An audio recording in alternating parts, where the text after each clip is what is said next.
ಮುನ್ನ ಇವತ್ತು CM ಸಿದ್ದರಾಮಯ್ಯನವರಿಗೆ big day ಅಂತ ಬೆಳಿಗ್ಗೆಯಿಂದ ಹೇಳ್ತಾ ಇದ್ವಿ. ಕಾರಣ ಮೂಡಾ ವಿಚಾರಕ್ಕೆ ಸಂಬಂಧಪಟ್ಟಂತೆ ಹೈಕೋರ್ಟ್ ನಲ್ಲಿ ವಿಚಾರಣೆ ಆರಂಭ ಆಗಿದೆ ಅನ್ನೋದ್ರ ಡೀಟೇಲ್ ಸಿಗ್ತಾ ಇದೆ. ಹೈಕೋರ್ಟ್ ನಲ್ಲಿ ಪ್ರಾಸಿಕ್ಯೂಷನ್ ವಿಚಾರಣೆ ಆರಂಭ. ಸಿಎಂ ಸಿದ್ದರಾಮಯ್ಯ ಪರ ಅಭಿಷೇಕ್ ಮನು ಸಿಂಘ್ವಿ ವಾದ. ರಾಘವನ್ ಅಂತ ಅನ್ಸುತ್ತೆ ಇವತ್ತು ಸಿಎಂ ಪರವಾಗಿ ವಾದ ಮಂಡನೆ ಮಾಡೋದು. ಅಂದ್ರೆ ಇಬ್ರಿಬ್ರು ಯಾರು ಬೇಕಾದ್ರೂ ವಾದ ಮಂಡನೆ ಮಾಡ್ತಾರೆ. ಅದರಲ್ಲಿ ಅಭಿಷೇಕ್ ಮನು ಸಿಂಘ್ವಿ ಅಥವಾ ರಾಘವನ್. ಸಚಿವ ಸಂಪುಟದ ಯಾವುದೇ ನಿರ್ಧಾರ ಪರಿಗಣಿಸಿಲ್ಲ ಅನ್ನೋದು ಪ್ರಮುಖ ಆಗ್ತಾ ಇದೆ.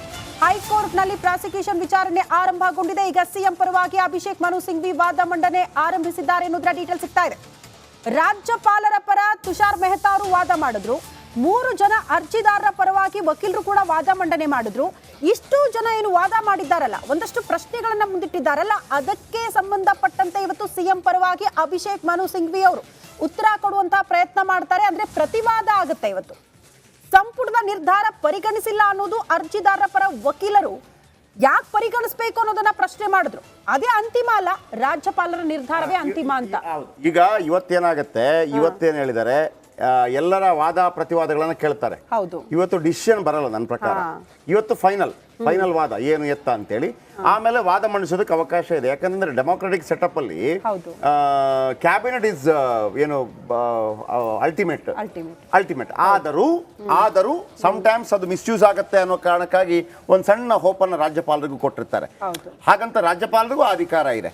ಅಂದರೆ ಇಲ್ಲಿ ಒಂದು ಪಾಯಿಂಟ್ ಬರ್ಬೋದು, ನನಗೆ ಗೊತ್ತಿಲ್ಲ ಅದನ್ನ ಯಾಕೆ ಯಾರು ಬಹಳ ದೊಡ್ಡ ಮಟ್ಟದಲ್ಲಿ ಎತ್ತುತ್ತಾ ಇಲ್ಲ ಅಂತ ನನಗೆ ಅರ್ಥನೇ ಆಗ್ತಾ ಇಲ್ಲ ಇಲ್ಲಿ ತನಕ. ಈಗ ಇದು ಸರ್ಕಾರದ ಮೇಲೆ ಬಂದಿರುವಂತ ಆರೋಪ ಅಲ್ಲ. ಸರ್ಕಾರ ಈಗ ವಾಲ್ಮೀಕಿ ನಿಗಮ ಇದೆಯಲ್ಲ, ಅದು ಸರ್ಕಾರದ ಮೇಲೆ ಬಂದಿರುವಂತ ಆರೋಪ. ಆಯ್ತಾ? ಆಮೇಲೆ ಡಿ ಕೆ ಶಿವಕುಮಾರ್ ಮೇಲೆ ಸಿಬಿಐ ಎನ್ಕ್ವೈರಿ ಕೊಟ್ಟಿದ್ದು, ಅದು ಸರ್ಕಾರ ಕೊಟ್ಟಿದ್ದು. ಆಮೇಲೆ ಅದನ್ನು ವಾಪಸ್ ತಗೊಳ್ಳುವಾಗಲೂ ಕೂಡ ಸರ್ಕಾರನೇ ತಗೊಳ್ಬೇಕಾಗತ್ತೆ. ನನ್ನ ಪ್ರಶ್ನೆ, ಸಿದ್ದರಾಮಯ್ಯನವರ ವಿಚಾರ ಇದೆಯಲ್ಲ, ಇದು ಸಿದ್ದರಾಮಯ್ಯನವರ ವಿಚಾರ, ಸರ್ಕಾರ ಹೆಂಗಾಗತ್ತೆ ಅಂತ. ಸರ್ಕಾರ ಹೆಂಗಾಗತ್ತೆ ಇದನ್ನ ಯಾಕೆ ಯಾವುದೇ ಯಾರು ಅದನ್ನ ಮಾತಾಡ್ತಿಲ್ಲ, ಗೊತ್ತಾಗ್ತಿಲ್ಲ.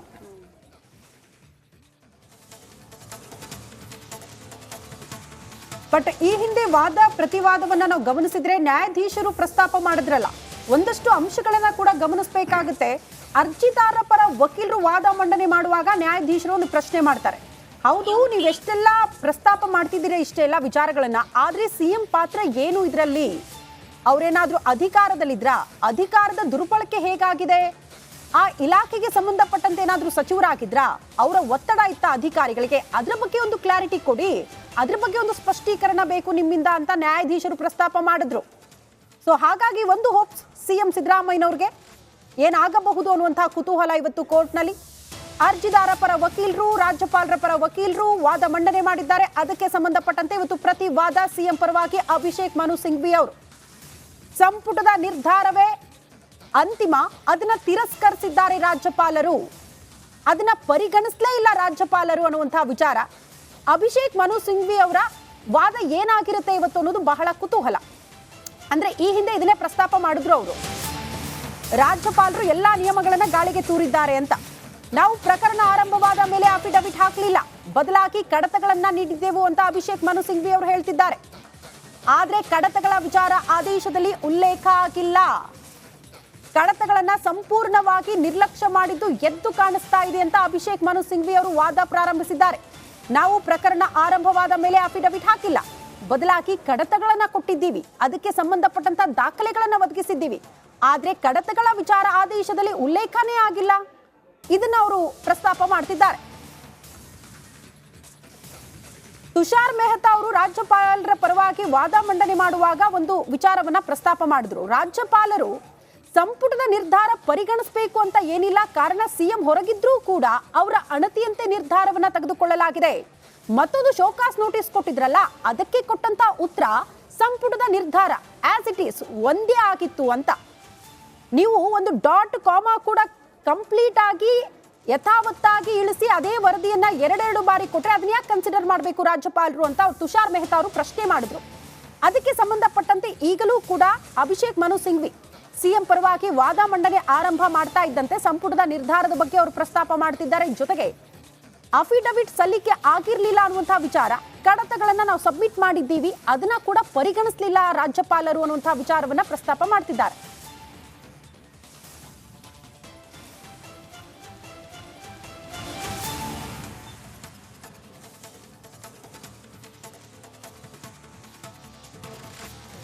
ಸಿಎಂ ಸಿದ್ದರಾಮಯ್ಯನವರಿಗೆ ಮೂಡ ಟೆನ್ಷನ್ ದೊಡ್ಡ ಮಟ್ಟದಲ್ಲಿ ಏನಾಗಬಹುದು ಅನ್ನುವಂತ ಕುತೂಹಲ ನಿರಂತರವಾಗಿ ಅಂದ್ರೆ ಸುದೀರ್ಘವಾಗಿ ವಾದ ಪ್ರತಿವಾದ ಆಲಿಸ್ತಾ ಇರುವಂತಹ ಹೈಕೋರ್ಟ್ ನಿರ್ಧಾರ ಏನಾಗಿರುತ್ತೆ, ಅವರ ಆದೇಶ ಏನಾಗಿರುತ್ತೆ ಅಲ್ಟಿಮೇಟ್, ಅದು ಬಹಳ ಕುತೂಹಲ ಇದೆ. ಅಭಿಷೇಕ್ ಮನು ಸಿಂಘ್ವಿ ಮೋಸ್ಟ್ಲಿ ಇವತ್ತು ಫೈನಲ್. ಇವತ್ತು ವಾದ ಪ್ರತಿವಾದ ಎಲ್ಲವೂ ಕೂಡ ಕೊನೆ. ಇನ್ ನೆಕ್ಸ್ಟ್ ಏನಿದ್ರು ಕೂಡ ಆದೇಶ. ಹಾಗಾಗಿ ಇವತ್ತು ಅಭಿಷೇಕ್ ಮನು ಸಿಂಘ್ವಿ ಅವರು ಸಿಎಂ ಪರವಾಗಿ ಯಾವ ರೀತಿ ವಾದ ಮಂಡನೆ ಮಾಡ್ತಾರೆ ಅದು ಕೂಡ ಬಹಳ ಪ್ರಮುಖ ಆಗುತ್ತೆ. ಈ ಹಿಂದೆ ಏನು ಅರ್ಜಿದಾರರ ಪರ ವಕೀಲರು, ರಾಜ್ಯಪಾಲರ ಪರ ವಕೀಲರು ವಾದ ಮಂಡನೆ ಮಾಡಿದ್ರಲ್ಲ, ಅದಕ್ಕೆ ಕೌಂಟರ್ ಅಟ್ಯಾಕ್ ಅನ್ನೋ ರೀತಿಯಲ್ಲಿ ಇವತ್ತು ಪ್ರತಿವಾದ ಇರುತ್ತೆ.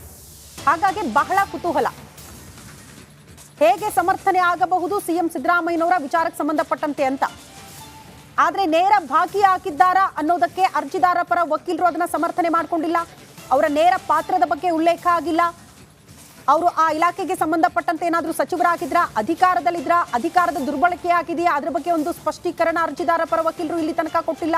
ಹಾಗಾಗಿ ಈ ಎಲ್ಲಾ ವಿಚಾರಕ್ಕೆ ಸಂಬಂಧಪಟ್ಟಂತೆ ಇವತ್ತು ಅಭಿಷೇಕ್ ಮನು ಸಿಂಘ್ವಿ ಅವರ ಪ್ರತಿವಾದ ಏನಾಗಿರುತ್ತೆ ಅನ್ನೋದು ಕುತೂಹಲ. ಓಕೆ, ಸುನಿಲ್ ಧರ್ಮಸ್ಥಳ ನಮ್ಮೊಂದಿಗೆ ನೇರ ಸಂಪರ್ಕದಲ್ಲಿದ್ದಾರೆ. ಸುನಿಲ್, ನಿರಂತರವಾಗಿ ಇವತ್ತು ನನ್ನ ಪ್ರಕಾರ ಯಾವುದೇ ಆದೇಶ ಬರಲಿಕ್ಕಿಲ್ಲ ಅಂತ ಅನಿಸುತ್ತೆ. ಇವರ ವಾದವನ್ನೆಲ್ಲ ಕೇಳ್ತಾರೆ, ಇವತ್ತಿಗೆ ಕೊನೆ ಅಂತೇಳಿ. ನಿಮ್ಮ ಅಪ್ಡೇಟ್ಸು?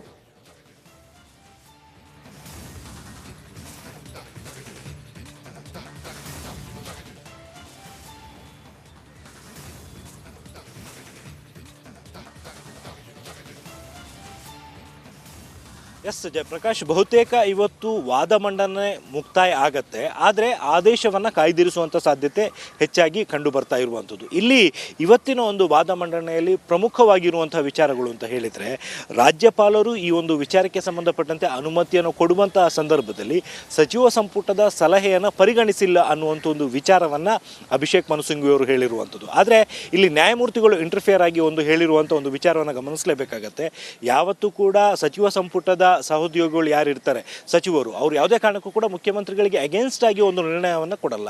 ಸೊ ಹಾಗಾಗಿ ಅದು ಎಷ್ಟರ ಮಟ್ಟಿಗೆ ಪರಿಗಣನೆಗೆ ಬರುತ್ತೆ ಅನ್ನುವಂಥದ್ದು ಒಂದು ವಿಚಾರವಾದರೆ, ಮತ್ತೊಂದು ಈಗಾಗಲೇ ಈ ಒಂದು ಮೂಡ ವಿಚಾರಕ್ಕೆ ಸಂಬಂಧಪಟ್ಟಂತೆ ಈ ಹಿಂದಿನ ಆಯುಕ್ತರಾಗಿರುವಂತಹ ದಿನೇಶ್ ಅವರನ್ನು ಅಮಾನತು ಮಾಡಿರುವಂಥ ಒಂದು ವಿಚಾರ ಕೂಡ ನಮ್ಮೆಲ್ಲರ ಗಮನಕ್ಕೆ ಬಂದಿತ್ತು. ಆದರೆ ಇವತ್ತು ಈ ವಿಚಾರವನ್ನು ರಾಘವನ್ ಅವರು ಪ್ರಸ್ತಾಪ ಮಾಡ್ತಿದ್ದಂಗೆ ಈ ಒಂದು ಅಮಾನತು ಆದೇಶವನ್ನು ಹಿಂಪಡೆಯಲಾಗಿದೆ ಅನ್ನುವಂಥ ಒಂದು ವಿಚಾರವನ್ನು ಮನು ಸಿಂಘ್ವಿ ಅವರು ಹೇಳಿದ್ದಾರೆ. ಹಾಗಿದ್ರೆ ಈ ಹಿಂದಿನ ಆಯುಕ್ತರಾಗಿದ್ದಂತಹ ದಿನೇಶ್ ಅವರನ್ನು ಯಾವ ಕಾರಣಕ್ಕೋಸ್ಕರ ಈ ಒಂದು ಅಮಾನತುಗೊಳಿಸಿ ಒಂದು ಆದೇಶವನ್ನು ಹೊರಡಿಸಿದ್ರು ಮತ್ತು ಅದನ್ನು ಇಮಿಡಿಯೇಟಾಗಿ ಏನಕ್ಕೆ ವಾಪಸ್ ಪಡೆದ್ರು ಅನ್ನುವಂಥ ಒಂದು ಪ್ರಶ್ನೆ ಕೂಡ ಬರುತ್ತೆ. ಕೇವಲ ಒಂದು ಕಣ್ಣರಿಸುವ ತಂತ್ರಕ್ಕೋಸ್ಕರ ಅವ್ರನ್ನ ಅಮಾನತು ಮಾಡಲಾಗಿತ್ತು ಅನ್ನುವಂಥ ಒಂದು ಪ್ರಶ್ನೆ ಕೂಡ ಬರುತ್ತೆ. ಸೊ ಈ ವಿಚಾರಗಳು ಇಷ್ಟು ದಿನ ಗೊತ್ತಾಗಿರಲಿಲ್ಲ. ಇವತ್ತು ಕೋರ್ಟ್ನಲ್ಲಿ ಈ ಒಂದು ವಿಚಾರಕ್ಕೆ ಸಂಬಂಧಪಟ್ಟಂತೆ ರಾಘವನ್ ಅವರು ವಿಚಾರ ಪ್ರಸ್ತಾಪ ಮಾಡಿದ ಬಳಿಕ ಇವರ ಅಮಾನತು ಆದೇಶವನ್ನು ಹಿಂಪಡೆಯಲಾಗಿದೆ ಅನ್ನುವಂಥದ್ದು ವಿಚಾರ ಕೂಡ ಹೊರಬಿದ್ದಿರುವಂಥದ್ದು. ಈವನ್ ಇದರ ಜೊತೆಗೆ ರಾಜ್ಯಪಾಲರು ತಮ್ಮ ವಿವೇಚನಾ ಅಧಿಕಾರವನ್ನು ಬಳಕೆ ಮಾಡಿಕೊಂಡು ಅವರು ಈ ಒಂದು ಆದೇಶವನ್ನು ಹೊರಡಿಸಿದ್ದಾರೆ ಅನ್ನುವಂಥದ್ದು ಒಂದು ಕಡೆ. ಆದರೆ ಮತ್ತೊಂದು ಕಡೆಯಲ್ಲಿ ಈ ರೀತಿ ರಾಜ್ಯಪಾಲರು ಕ್ಯಾಬಿನೆಟ್ನಲ್ಲಿ ನಿರ್ಣಯ ಆಗಿದ್ದನ್ನು ತಿರಸ್ಕಾರ ಮಾಡುವಂತಿಲ್ಲ ಅನ್ನುವಂಥ ಒಂದು ವಿಚಾರವನ್ನು ಕೂಡ ಮನು ಸಿಂಘ್ವಿ ಅವರು ಕೋರ್ಟ್ನ ಗಮನಕ್ಕೆ ತಂದಿದ್ದಾರೆ. ಆದರೆ ಇದು ಎಷ್ಟರ ಮಟ್ಟಿಗೆ ಲೀಗಲಿ ಮುಂದುವರಿಯುತ್ತೆ ಅನ್ನುವಂಥದ್ದು ಒಂದು ಪ್ರಶ್ನೆ. ಯಾಕಂತ ಹೇಳಿದರೆ ರಾಜ್ಯಪಾಲರ ವಿವೇಚನಾ ಅಧಿಕಾರವನ್ನು ಬಳಕೆ ಮಾಡಿಕೊಂಡು ಅವರು ಇದನ್ನು ತಿರಸ್ಕಾರವನ್ನು ಮಾಡ್ಬೋದು, ಅಥವಾ ಸಚಿವ ಸಂಪುಟದ ನಿರ್ಣಯವನ್ನು ಯಾವುದೇ ಕಾರಣಕ್ಕೂ ಕೂಡ ತಿರಸ್ಕಾರವನ್ನು ಮಾಡುವಂಗಿಲ್ವಾ, ಕಾನೂನಿನಲ್ಲಿ ಈ ಪ್ರಕ್ರಿಯೆ ಹೇಗಿದೆ ಅನ್ನುವಂಥದ್ದು ಬಹುಶಃ ಇವತ್ತು ಕೋರ್ಟ್ನಲ್ಲಿ ನಿರ್ಧಾರ ಆಗುವಂಥ ಒಂದು ಚಾನ್ಸಸ್ ಕೂಡ ಇದೆ. ಸೊ ಸದ್ಯಕ್ಕೆ ಈ ಒಂದು ಪ್ರಕರಣಕ್ಕೆ ಸಂಬಂಧಪಟ್ಟಂತೆ ಎರಡೂ ಕಡೆಯಿಂದಲೂ ಕೂಡ ಅಭಿಷೇಕ್ ಮನು ಸಿಂಘ್ವಿ ಅವರು ಒಂದು ಕಡೆಯಲ್ಲಿ, ಮತ್ತೊಂದು ಕಡೆಯಲ್ಲಿ ರಾಘವನ್ ಅವರು ಕೂಡ ವಾದ ಮಂಡನೆಯನ್ನು ಮಾಡ್ತಾ ಇದ್ದಾರೆ. ಈವನ್ ಲಾಸ್ಟ್ ಪ್ರೀವಿಯಸ್ ಹಿಯರಿಂಗ್ನಲ್ಲೂ ಕೂಡ ರಾಘವನ್ ಅವರು ಕೋರ್ಟ್ ಮುಂದಿಟ್ಟಿರುವಂತಹ ವಿಚಾರಗಳನ್ನು ಗಮನಕ್ಕೆ ತರ್ತಾ ಹೋದರೆ ಇವತ್ತು ಕೂಡ ಇದೇ ವಿಚಾರಕ್ಕೆ ಸಂಬಂಧಪಟ್ಟಂತೆ ಎರಡೂ ಕಡೆಯಿಂದಲೂ ಕೂಡ ಪ್ರತಿವಾದಗಳು ಮುಂದುವರಿಯುವಂಥ ಒಂದು ಸಾಧ್ಯತೆ ಇದೆ. ಮತ್ತು ಥ್ಯಾಂಕ್ ಯು ನಿಮ್ಮೆಲ್ಲ ಅಪ್ಡೇಟ್ಸ್ಗೆ.